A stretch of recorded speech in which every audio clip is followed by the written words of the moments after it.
ಹೇಗಿದೆ ಈ ಸರ್ತಿ ಎಲೆಕ್ಷನ್ ಇಲ್ಲಿ ದಾವಣಗೆರೆ ದಕ್ಷಿಣದಲ್ಲಿ? ದಾವಣಗೆರೆ ದಕ್ಷಿಣದಲ್ಲಿ ಈ ಸಲ ಎಲೆಕ್ಷನ್ ಭಾಳ ಚೆನ್ನಾಗಿದೆ ಸರ್. ಫೈಟ್ ಮಾಡೋಕೆ ಒಂಥರ ಭಾಳ ಆಸೆ ಆಗ್ತಾ ಇದೆ ಈ ಸಲ. 35 ವರ್ಷದಿಂದ ಯಾರೂ ಮಾಡಿದ್ದಿಲ್ಲ. ಈ ಸಲ ಐತಲ್ಲ ನಮ್ಮ ಅಲ್ಪಸಂಖ್ಯಾತರು ಮಾಡ್ತಾ ಇದ್ದಾರೆ. ಒಟ್ಟು ಅಂತೂ ಡಿವೈಡ್ ಮಾಡ್ತೀವಿ. BJP ಕೊಡಲ್ಲ, ಕಾಂಗ್ರೆಸ್ಸಿಗೆ ಕೊಡಲ್ಲ, ದಯವಿಟ್ಟು ದಕ್ಷಿಣವಲ್ಲ ಯಾರು ಕೊಡಲ್ಲ. ಯಾಕಂದರೆ ಅಂದರೆ ಕಾಂಗ್ರೆಸ್ ಅವರು ಅಲ್ಪಸಂಖ್ಯಾತರಿಗೆ ಕೊಡಬೇಕಿತ್ತ ಈ ಸರ್ತಿ ಟಿಕೆಟು? ಅಲ್ಪಸಂಖ್ಯಾತರು ಕೊಟ್ಟಿದ್ರೆ ಮಾಡ್ತಿದ್ವಿ ಸರ್. ಅಲ್ಪಸಂಖ್ಯಾತರಿಗೆ ಕೊಟ್ಟಿದ್ರೆ ಮಾಡ್ತಿದ್ದೀವಿ ನಾವು. ಕೊಟ್ಟಿಲ್ಲ. ಈ ಸಲ ಎಷ್ಟು 13 ಜನ ಇವಾಗ ನಿಂತ್ಕೊಂಡಾರೆ ಅಲ್ಪಸಂಖ್ಯಾತರು. ಸೈಯದ್ ಇಂತಿಯಾಜ್ ನಿಂತ್ಕೊಂಡಾರೆ, ಆಮೇಲೆ ಖಾಲಿದ್ ನಿಂತ್ಕೊಂಡಾರೆ, TS ಗರ್ ನಿಂತ್ಕೊಂಡಾರೆ. ಯಾರಿಗೊಬ್ಬರು ಕೆಲಸ ಮಾಡ್ತೀವಿ ಸರ್, ಅವ್ರಿಗೆ ಬೆಂಬಲ ಕೊಡ್ತೀವಿ. ಒಂದು ವೇಳೆ ಪೈಲ್ವಾನ್ ಅವರು ಕಣದಲ್ಲಿ ಎಲೆಕ್ಷನ್ ಮಾಡಿದ್ರೆ ಹೆಂಗಿರ್ತಿತ್ತು? ಫೈಟ್ ಜೋರಾಗಿರ್ತಿತ್ತು? ಜೋರಾಗಿರ್ತೀವಿ ಸರ್. ಇವಾಗ ಬುರ್ಕ ಹಾಕ್ಯಂತ ತಿರ್ಗಾಡ್ಬೇಕು, ಆ ಥರ ಆಗ್ಬಿಟ್ಟಿದೆ ಇವಾಗ. ಅವ್ರ ಜೊತೆ ಇದ್ದವ್ರು ಬುರ್ಕ ಹಾಕ್ಯಂತ ತಿರ್ಗಾಡ್ಬೇಕು ಇವಾಗ. ಈ ಯಾಕೆ ಕಾರಣಕ್ಕೂ ಅವ್ರಿಗೆ ಇನ್ಮೇಲೆ ಐತಲ್ಲ ಯಾರು ಬೆಲೆ ಕೊಡಲ್ಲ ಸರ್. ಮುಗಿದೋತ್ ಸಾದಿಕ್ ಫಲಾನ್ ಬೆಲೆ ಹೋದೋತ್. ಯಾವಾಗ ಇವ್ರು ಟರ್ನ್ ಆದರು ಹೋಗೇ ಬಿಟ್ರು. ಯಾರು ಬಂದರೂ ನಾನು ಹಿಂದೆ ಬರಲ್ಲ ಅಂದರು, ನಾನು ಮುಂದೆ ಇರ್ತೀನಿ ಅಂದರು. ಕೊನೆಗೆ ಏನು ಮಾಡಿದ್ರು? ಪಲ್ಟಿ ಹೊಡೆದೇ ಬಿಟ್ರು. ದುಡ್ಡು ಮುಂದೆ ಏನಿಲ್ಲ ಸರ್. ಎಲ್ಲ ರಾಜಕೀಯ ಏನು ಗೊತ್ತಾ, ದುಡ್ಡು. ನೀವೇನಂತೀರಿ? ಏನಿದೆ ಸರ್, ಅದೇ ಹೇಳ್ತಾ ಇದೀವಲ್ಲ, ಅದೇ ಕಾಂಗ್ರೆಸ್ ಆದ್ರೆ ಈ ಭಾಗ ಬಲಾರಲ್ಲ. ಇಂಡಿಪೆಂಡೆಂಟಿಗೆ ಓಟ್ ಹಾಕ್ತೀವಿ. ಇಂಡಿಪೆಂಡೆಂಟಿಗೆ ಹಾಕೋದು ಓಟು, ಬೇರೆಯವ್ರಿಗೆ ಹಾಕಲ್ಲ. ಕಾಂಗ್ರೆಸ್ಸಿಗೆ ಆದ್ರೆ ಹಾಕಲ್ಲ ನಾವು ಓಟ್, ಇಂಡಿಪೆಂಡೆಂಟಿಗೆ ಹಾಕ್ತೀವಿ. ಕಾಂಗ್ರೆಸ್ ಮೇಲೆ ಏನು ಮಾಡ್ತೀರಿ ಸರ್? ಅಲ್ಲಿ ಕಾಂಗ್ರೆಸ್ಸಿಗೆ ಮುಸ್ಲಿಮ್ಸ್ ಅವ್ರಿಗೆ ಕೊಟ್ಟಿದ್ದಾರೆ, ಏನೋ ಗೆಲ್ಕೊಂಡು ಬರ್ಬೋದಿತ್ತು, ಬಂದಿಲ್ಲಲ್ಲ. ಬೇರೆ ಇಂಡಿಪೆಂಡೆಂಟ್ ನಿಂತ್ಕೊಂಡಾರೆ, ಅವ್ರಿಗೆ ಓಟ್ ಹಾಕ್ತೀವಿ. ನೀವೇನಂತೀರಿ? ಸರ್ ನನ್ನ ಕಡೆಯಿಂದ BJP ಓಟ್ ಎಲ್ಲ, ನನ್ನ ಕಡೆಯಿಂದ 150 ಓಟ್ ಹಾಕಿಸ್ತೀನಿ ನಾನು. ಅದು ಅಂತೂ 100%. ಅದೇನು? ಅದು ಒಂದು ನಮಗೇನೋ ಒಂದು ಪಾಲಿಟಿಕ್ಸ್ ನಮಗೆ ಇದಾಗಿದೆ, ದೋಖ ಆಗಿದೆ ಅಂತೇಳಿ ನಾವು BJPಗೆ ಮಾಡ್ತಾ ಇರೋದು ಓಟ್. ಇದು ಅಂತೂ ಪಕ್ಕ. ನೀವೇನಂತೀರಿ? ಹೆಂಗಿದೆ ಎಲೆಕ್ಷನ್? ಸರ್ ಎಲೆಕ್ಷನ್ ಭಾಳ ಚೆನ್ನಾಗಿ ನಡೆಯಕತ್ತಿದ್ವಿ. ಯಾಕಂದ್ರೆ ಅಲ್ಪಸಂಖ್ಯಾತರು ಆಯ್ತಲ್ಲ, ಟಿಕೆಟ್ ಕೇಳಿದ್ರು. ಒಂದ್ಸಲ ನಮಗೊಂದ್ಸಲ ಚಾನ್ಸ್ ಕೊಡಬೇಕಿತ್ತು, ಅವ್ರು ಕೊಟ್ಟಿಲ್ಲ. ಯಾಕೆ ಕೊಟ್ಟಿಲ್ಲ ಅವರು? ನಮ್ಮ ಜನ ಒಂದ್ಸಲ ಕೊಡ್ಬೇಕಿತ್ತು ಚಾನ್ಸು. ಹೌದಾ? ನಮ್ಮ ಅಕ್ಕಿಲ್ಲ ಕೇಳಕ್ಕೆ, ನಮಗೆ ಕೊಡ್ಬೇಕು ಸರ್ ಒಂದ್ಸಲ ಚಾನ್ಸ್. ಬರೀ ಅವ್ರದೇ ಫ್ಯಾಮ್ಲಿ ಮತ್ತು ಅವರು ಎಲೆಕ್ಷನ್ ಗೆದ್ರೆ ಐತಲ್ಲ, ಮತ್ತು ಮುಂದೇನೆ ಐತಲ್ಲ ಅವ್ರ ಮಕ್ಕಳು, ಮೊಮ್ಮಕ್ಕಳು, ಹಿರಿಯ ಮಕ್ಕಳು, ಬರೀ ಅವ್ರ ಫ್ಯಾಮ್ಲಿನೇ ಆಗೋದು. ನಾವೇನು ಗೆಲ್ಲಲ್ಲ, ಗೆಲ್ಲ ಅಷ್ಟೇ ಆಗೋದು. ಏನಂತೀರಿ? ಎಲೆಕ್ಷನ್ ಭಾಳ ಇದು ಟಫ್ ಕಾಣಿಸ್ತೈತಿ. ಈಗ ಎಲ್ಲರೂ ಏನಂತ ಗೊತ್ತಾಗ್ತಿಲ್ಲ, ಏನು ಮಾಡ್ಬೇಕಂತ. ಎಷ್ಟು ಕನ್ಫ್ಯೂಸ್ ಆಗಿಟ್ಬಿಟ್ಟಿವಿ. ನಾವು ಸಾದಿಕ್ ಫಲಾನಿಗೆ ಭಾಳ ಸಪೋರ್ಟ್ ಮಾಡ್ತಿದ್ವಿ, ಅವರು ಒಂಥರ ಬೇಸರ ಆಗಿ ಇದು ಮಾಡಿಬಿಟ್ಟಿವಿ. ಏನೋ ಹೇಳೋಕ್ಕಾಗ್ತಿಲ್ಲ. ಈಗ SDP ಅವರು ಕಂಟಿನ್ಯೂ ಮಾಡಬೇಕಾಗಿತ್ತು ಅಂತ ಅನ್ಸುತ್ತೆ. ಭಾಳ ಬೇಕಿತ್ತು. ಭಾಳ ಸಪೋರ್ಟ್ ಕೊಡ್ತಿದ್ವಿ ಅವರಿಗೆ, ನಾವು ಭಾಳ ಸಪೋರ್ಟ್ ಕೊಡ್ತಿದ್ವಿ.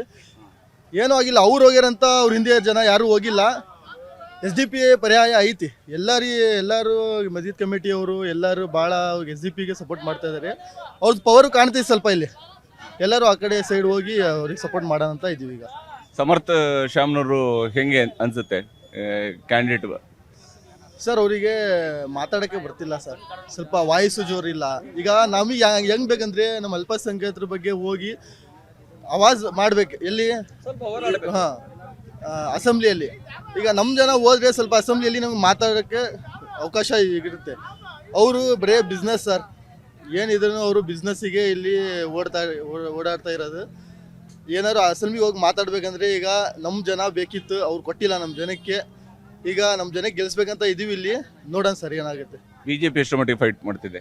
BJPನೂ ಫೈಟ್ ಮಾಡ್ತೀವಿ ಸರ್, ಆದರೆ ನಮ್ಮ ಜನ BJPಗೆ ಸಪೋರ್ಟ್ ಮಾಡೋಣ, ಈ ಸಲ ನೋಡಿಬಿಡೋಣ. ಎರಡು ವರ್ಷ ಆಯ್ತು ಅಷ್ಟೇ ಅನ್ನಾಗತ್ತಾರೆ. ಅದು ಓಟ್ ಹೋಗಿ ಹಾಕಕ್ಕೆ ಗೊತ್ತಾಗತ್ತೆ ಸರ್, ಸುಮ್ಮನೆ ಹೇಳ್ತಾರೆ. ಈಗ ನೋಡ್ಬೇಕು ಅವಾಗ ಎಷ್ಟು ಮಟ್ಟಿಗೆ ಇಲ್ಲಿ ಸಮಸ್ಯೆಗಳು ಏನಿದಾವೆ, ಹಿಂಗೆ ಕೆಲಸಗಳಾಗಬೇಕಾಗಿದೆ ಮತ್ತು ಯುವಕರ ನಿರೀಕ್ಷೆ ಏನಿದೆ? ಭಾಳ ಇದಾವೆ ಸರ್, ನೀವೇ ನೋಡ್ಕೊಂಡು ಹೋಗ್ರಿ. ಸಮಸ್ಯೆಗಳು ಭಾಳ ಕಾಲೇಜ್ ಇಲ್ಲ ಒಳ್ಳೆಯದು, ಸ್ಕೂಲ್ ಇಲ್ಲ ಒಳ್ಳೆಯದು. ಎಮರ್ಜೆನ್ಸಿ ಏನಾದರೂ ಆಯ್ತಲ್ಲ, ಬಾಪೂಜಿಗೆ ಹೋಗ್ಬೇಕು, ಇಲ್ಲಾಂದ್ರೆ ದೊಡ್ಡ ಆಸ್ಪತ್ರೆಗೆ ಹೋಗ್ಬೇಕು. ಎಮರ್ಜೆನ್ಸಿಗೆ ನನಗೆ ಏನಿಲ್ಲ ಸರ್ ಇಲ್ಲಿ. ಎಮರ್ಜೆನ್ಸಿ ಎಲ್ಲರೂ ಹೋಗ್ಬೇಕಂದ್ರೆ ಏನಾದ್ರು ಆಟೋ ಗೀಟೋ, ಬಡವರು ಸರ್ ಇಲ್ಲಿ ಎಲ್ಲ ಇರೋದು ಬಡವರು. ಇದು ದುಡಿಬೇಕು, ತಿನ್ಬೇಕು. ಈಗ ಏನಾದ್ರು ಎಮರ್ಜೆನ್ಸಿ ಏನಾರು ಆಗ್ಬೇಕಂದ್ರೆ ಆಟೋನೇ 200 ರೂಪಾಯಿ ಕೇಳ್ತಾರೆ ಅಲ್ಲಿ ಹೋಗೋಕ್ಕೆ. ಇಲ್ಲಿ ಏನಾದ್ರು ಒಂದು ಹಾಸ್ಪಿಟಲ್ ಅವ್ರು ಮಾಡ್ತಿದ್ರೆ ಸರ್, ಇಲ್ಲಿ ನಿಜವಾಗ್ಲೂ ಯಾರ್ಯಾರು ಟಿಕೆಟ್ ಕೇಳ್ತಿದ್ದಿಲ್ಲ, ಅವರಿಗೆ ಸಪೋರ್ಟ್ ಮಾಡ್ತಾರೆ. ಹೆಂಗಿದೆ ಸರ್, ಮೊದಲನೇದಾಗಿ ನಿಮ್ಮ ಕನ್ನಡ ಟಿ ವಿ ಚಾನಲ್ಗೆ ಧನ್ಯವಾದನ ಮಾಡ್ತೇನೆ. ನಾನು ಸೈಯದ್ ಇಮ್ತಿಯಾಜ್ ಅಂತ ಹೇಳಿ ಜನಹಿತ ಪಕ್ಷದ ಅಭ್ಯರ್ಥಿ. ನಾನು ಕಣದಲ್ಲಿ ಇದ್ದೀನಿ. ಈಗ ಇಲ್ಲಿ ವಾತಾವರಣ ಏನಿದೆ ಅಂತ ಹೇಳಿದ್ರೆ ಅಭಿವೃದ್ಧಿ ಏನೂ ಇಲ್ಲ ಇಲ್ಲಿ. ಫಸ್ಟ್ ಆಫ್ ಆಲ್ ಅಭಿವೃದ್ಧಿ ಏನೂ ಮಾಡಿಲ್ಲ. 30 ವರ್ಷದಿಂದ ಕಾಂಗ್ರೆಸ್ ಗೆದ್ದೋಗ್ಬಿಟ್ಟು ಇವತ್ತಿಗೂ ಐತಲ್ಲ, ಯಾರಿಗೂ ಅವರು ಕಾಂಗ್ರೆಸ್ ಕಾರ್ಪೊರೇಟ್ರ್ ಆಗಲಿ ಯಾರೇ ಆಗಲಿ ಯಾರಿಗೂ ವಿಶ್ವಾಸಕ್ಕೆ ತಗೊಂಡು ಕೆಲಸ ಮಾಡಿಲ್ಲ ಇಲ್ಲಿ. ದಾವಣಗೆರೆ ಅಭಿವೃದ್ಧಿ ಏನೂ ಆಗಿಲ್ಲ. ಫಸ್ಟ್ ಆಫ್ ಆಲ್ ಏನಂತ ಹೇಳಿದ್ರೆ ಶಾಲಾ ಕಾಲೇಜ್ ಇಲ್ಲ, ಹಾಸ್ಪಿಟ್ಲು ಇಲ್ಲ. ಈಗ ಹೆಗಡೆ ನಗರ ಹೆಚ್ಚು ಕಮ್ಮಿ ಈಗ 2ರಿಂದ 3 ವರ್ಷ ಆಯಿತು ತೆಗೆದುಬಿಟ್ಟು ಮನೆ ತೆಗೆದುಬಿಟ್ಟು ಅವರಿಗೆ ಹಕ್ಕುಪತ್ರವನ್ನು ನೆಟ್ಟು ಕೊಟ್ಟಿಲ್ಲ. ಯಾವುದೇ ಮೂಲ್ಯಕ್ಕೆ ತೊಗೊಂಡೋಗಿ ಬಿಸಾಕಿದ್ದಾರೆ ಅವರಿಗೆ ಮನೆ ಕಟ್ಕೊಡ್ತೀನಿ ಅಂತ ಹೇಳಿ ಬಂದ್ಬಿಟ್ಟು ಇಲ್ಲಿ JCP ಟ್ಯಾಕ್ಟ್ರಿ ಅವು ಇವು ತೊಗೊಂಬಂದೈತಲ್ಲ, ಅವರಿಗೆ ಕಾಲಾವಕಾಶನೂ ಕೊಟ್ಟಿಲ್ಲ. ಆ ನಮೂನಿ ಮನೆ ತೆಗೆದ್ರು. ತೆಗಿಲಿ ಮನೆ ಬೇಡ ಅನ್ನಲ್ಲ. ಏನೋ ಒಂದು ಜನಗಳಿಗೆ ರೋಡಿಗೆ ಒಂದು ಅನುಕೂಲ ಬೇಕಿತ್ತು, ಆ ರೋಡ್ ಅನುಕೂಲ ಮಾಡಿದ್ದಾರೆ. ಫಸ್ಟ್ ಅವ್ರಿಗೆ ಅನುಕೂಲ ಮಾಡಿಕೊಟ್ಟು ಆಮೇಲೆ ರೋಡ್ ಮಾಡ್ಬೋದಿತ್ತಲ್ಲ. ಅವರಿಗೆಲ್ಲ ದಿಕ್ಕಾಪಾಲ್ ಮಾಡಿಬಿಟ್ಟು ಅವರು ವೋಟ್ ಬ್ಯಾಂಕ್ ಅವ್ರಿಗೆ ಇಷ್ಟು ದಿವಸ ವೋಟ್ ಬ್ಯಾಂಕ್ ಮಾಡ್ಕೊಂಡ್ಬಿಟ್ಟು ಇವಾಗ ಏನು ಮಾಡಿದ್ದಾರೆ ಅಂತ ಹೇಳಿದ್ರೆ ಎಲ್ಲ ದಿಕ್ಕಾಪಾಲ್ ಮಾಡಿಬಿಟ್ಟಿದ್ದಾರೆ. ಎಲ್ಲೆಲ್ಲೋ ಇದ್ದಾರೆ ಪಾಪ ಅವರು. ಶಾಮನೂರು ಶಿವಶಂಕರಪ್ಪ ಅವರಿದ್ದಾಗ ಎಷ್ಟು ಮಟ್ಟಿಗೆ ಕೆಲಸ ಆಗಿದೆ ಸರ್? ಒಂದು 30% ಕೆಲಸ ಆಗಿಲ್ಲ ಸರ್. ಈಗ ಅವ್ರು ಕೆಲಸ ಮಾಡಿದ್ದಿದ್ರೆ ಈ ಸತಿ ಕಾಂಗ್ರೆಸ್ಸಿಗೆ ಯಾರೂ ವಾಪಸ್ ಮಾಡ್ತಿದ್ದಿಲ್ಲ. ಈಗ 30 ವರ್ಷನೇ ಗೆಲ್ಸ್ಕೊಂಡ್ ಬಂದಿದ್ದಾರೆ ಅಂತಂದಮೇಲೆ ಮುಂದೇನು ಶಾಮನೂರು ಶಿವಶಂಕರ ಫ್ಯಾಮ್ಲಿಗೆ ಗೆಲ್ಸ್ಕೊಂಬರ್ತಿದ್ವಿ.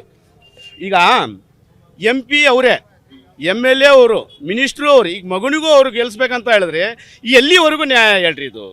ಯಾಕಂತ ಹೇಳಿದ್ರೆ ದಾವಣಗೆರೆ ದಕ್ಷಿಣ ಇವರು ಏನು ದತ್ತಕ್ಕೆ ತೊಗೊಂಡಿದ್ದಾರಾ, ಏನು ಅಗ್ರಿಮೆಂಟ್ ಬರ್ಸ್ಕೊಂಡಿದ್ದಾರೆ ಅಲ್ಪಸಂಖ್ಯಾತರ ಹತ್ರ? ಒಂದು ಸತಿ ಕಾಲಾವಕಾಶ ಮಾಡಿ ಕೊಡಬೇಕಿತ್ತು ಅಲ್ಪಸಂಖ್ಯಾತರಿಗೆ. ಈ ಸಲ ಅಲ್ಪಸಂಖ್ಯಾತರಿಗೆ ಕೊಡಬೇಕಿತ್ತು ಟಿಕೆಟ್ ಅಂತ. 100% ಅಲ್ಪಸಂಖ್ಯಾತರಿಗೆ ಟಿಕೆಟ್ ಇದು. ಹೋದ ಸತಿ ನಮ್ಮ ಸೈಯದ್ ಸೈಫುಲ್ಲಾ ಅವ್ರದ್ದು ಟಿಕೆಟು B.Farm ಹೆಲಿಕಾಪ್ಟರಿಂದ ಬಂದಿತ್ತು. ಅದೂ ಕಸ್ಕೊಂಡಿತ್ತಲ್ಲ, ಅದೂ ಐತಲ್ಲ ಹೆಸರು ಕಾಟ್ ಮಾಡಿಬಿಟ್ಟು ಉತ್ತರದಲ್ಲಿ ನಿಂತ್ಕೊಂಡಿದ್ರು. ಏನಾಯ್ತದು ಅದ್ರ ಪರಿಣಾಮ ಏನಾಯಿತು? ಸೋಲಾಯಿತು. ಹೌದ್ರಾ? ನಿಮಗೆ ಗೊತ್ತಿದ್ದ ವಿಷಯನೇ ಅದು, ಮೀಡಿಯಾದವ್ರಿಗೆ ಗೊತ್ತಿದ್ದ ವಿಷಯನೇ ಅದು. ಇವಾಗೂ ಸೋಲಾಗುತ್ತೆ, 100% ಅವ್ರಿಗೆ ಸೋಲಾಗುತ್ತೆ.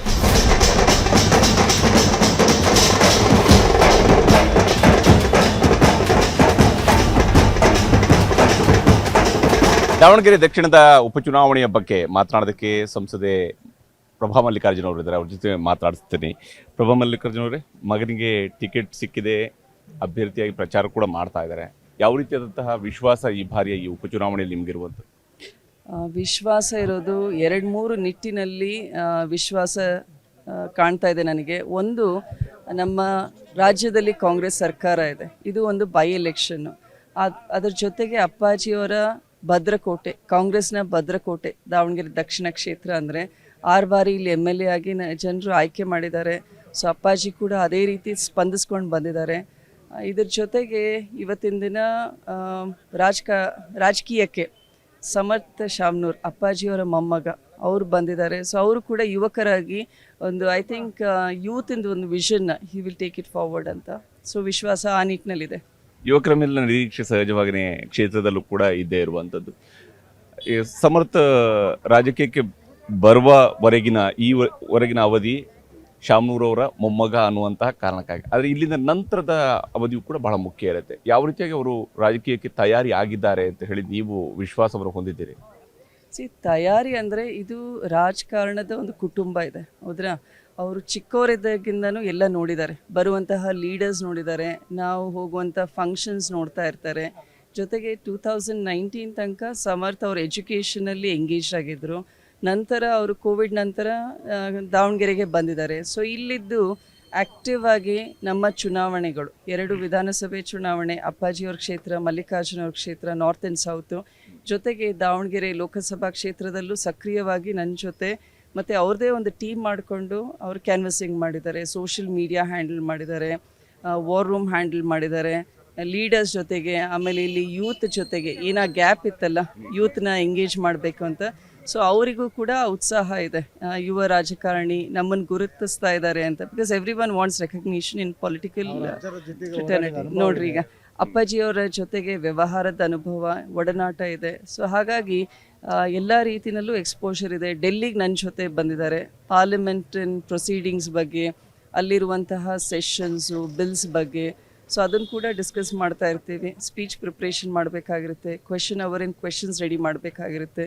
ಸೊ ಅದನ್ನೆಲ್ಲ ಸಮರ್ಥ ಆ್ಯಕ್ಟಿವ್ ಆಗಿ ನನ್ನ ಜೊತೆನೂ ಇನ್ವಾಲ್ವ್ ಆಗಿದ್ದಾರೆ. ಕಡೆಯದಾಗಿ ಯಾವ ಕಾರಣಕ್ಕಾಗಿ ಸಮರ್ಥಗೆ ಈ ಕ್ಷೇತ್ರದ ಜನ ಮತ ಹಾಕಬೇಕು ಅಂತ ತಾವು ವಿನಂತಿಸ್ತೀರಿ? ಮೊದಲನೆಯದಾಗಿ ಅಪ್ಪಾಜಿಯವರ ಮೊಮ್ಮಗ, ಎಲ್ಲ ರೀತಿಯಲ್ಲೂ ಅಪ್ಪಾಜಿಯವರ ವ್ಯಾಲ್ಯೂಸ್ ಅವರಲ್ಲಿದೆ. ಸೊ ಜನಾನುರಾಗಿಯಾಗಿ ಅಜಾತಶತ್ರುವಾಗಿ ಯಾವ ರೀತಿ ಅಪ್ಪಾಜಿಯವರು ಸೇವೆ ಮಾಡಿದಾರಲ್ಲ ಅದನ್ನು ಸಮರ್ ಶಾಮ್ನೂರವರು ಕಂಟಿನ್ಯೂ ಮಾಡ್ತಾರೆ.